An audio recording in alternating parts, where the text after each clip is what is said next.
Humanity has run, tripped, and tumbled down the long path that makes up our history. Every moment tangles together to form the foundation of our world today. In this show, we explore the surprising influences on our modern identity and ask ourselves, how did we get here? In this episode, we're looking at mannequins and their role in the body positivity movement.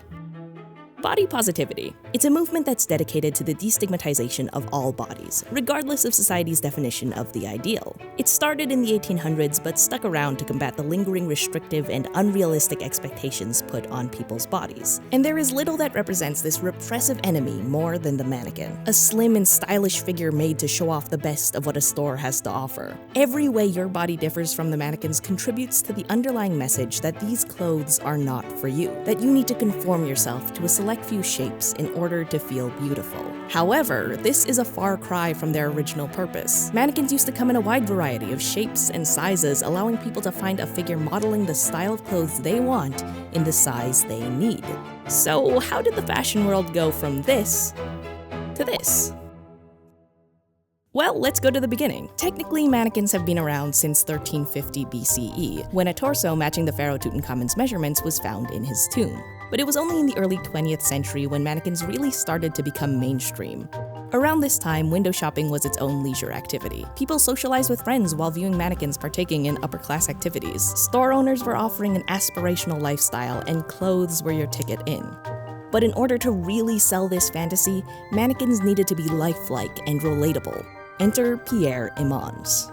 Pierre Imans was an artist who created mannequins for department store windows. He designed mannequins that were so lifelike that they were barely discernible from the human form. He did this by adding intricate details like waxed skin and real hair, but one of the most realistic things of all was their variety. Pierre's mannequins came in sizes up to a US size 16, or 46 in Europe, and they varied in their physical features. Differences included wide or narrow hips and being flat-chested or busty. This variety gave everyone, especially women, the chance to see how clothes would actually look on bodies like theirs. So if the world of mannequins started out this diverse, what happened?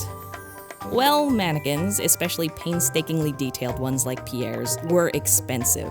Just one would set you back about $15. That's worth over $300 today. And while mannequins brought in tons of business, they also didn't last very long. They weighed 300 pounds, were easily broken, and the wax would melt if it got hot enough. So companies decided to cut costs in a few ways. They experimented with different materials and simplified the design process by mass-producing mannequin designs. Pierre's dream of diversity was dead.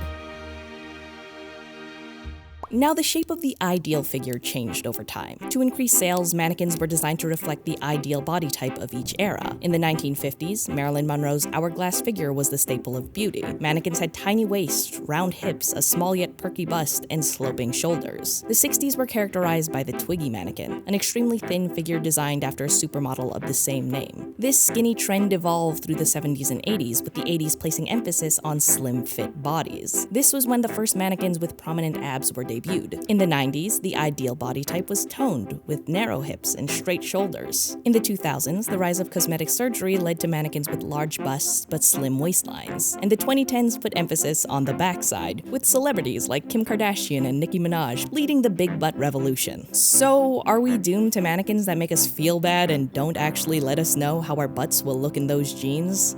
Hopefully, no. The body positivity movement has recently experienced a resurgence, with millions of people joining the battle to bring acceptance of all body types into the forefront. On Instagram alone, over 5.2 million posts have included the hashtag body positivity.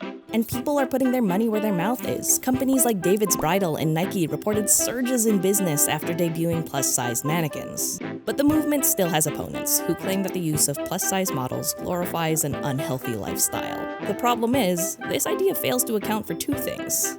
1. Healthy bodies come in all shapes and sizes. If everyone on Earth ate the exact same food in the exact same amounts and did the exact same exercise, we would still look drastically different from one another. And 2. Shopping for clothes isn't a health choice. No matter how tall, short, skinny, or fat a person is, they deserve to be represented, because mannequins aren't meant to be social commentary on the ideal healthy body. They exist simply to show how clothes fit on a person, and that isn't one size fits all. I hope you liked that video. If you want to see more like it, make sure to subscribe to this channel and leave a comment with any historical movement or object you want to learn more about. It could become a future video. If you want to see more of my face for whatever reason, be sure to check out my YouTube channel. It's linked in the description. But either way, have a lovely day.